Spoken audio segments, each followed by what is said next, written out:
I want to thank the member for Spence for the question, someone who has dedicated his life to secure jobs and better pay.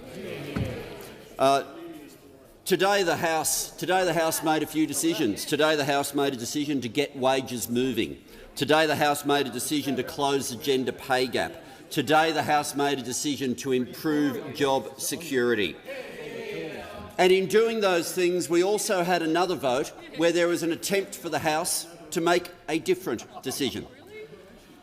Everyone in debate, throughout this debate, as it went back and forth in the House, often opened by saying everybody wants to get wages moving.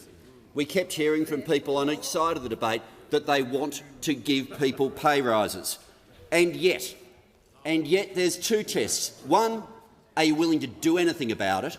And two, that we ended up with a vote that was designed to do the exact opposite.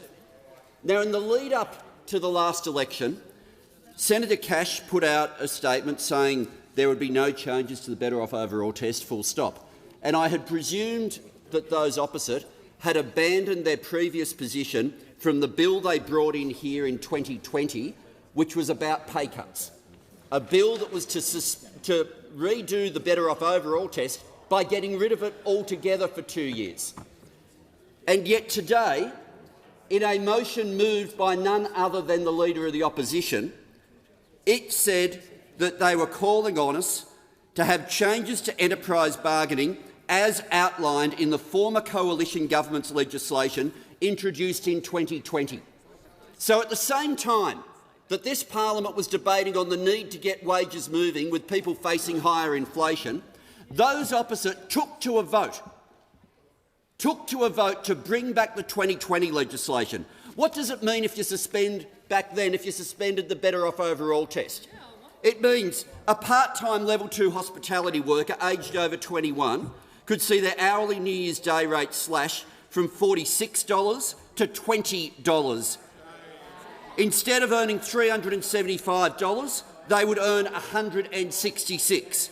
A part-time level 3 retail worker aged over 21 could see their hourly Boxing Day rate slashed from $50 to $22.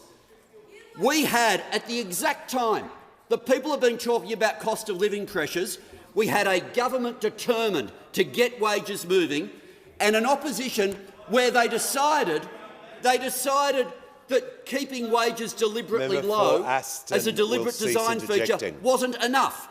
They actually put back on the table a desire to suspend the Better Off Overall test altogether and deliver wage cuts. If you want to get wages moving, it's the government in this House that's on your side.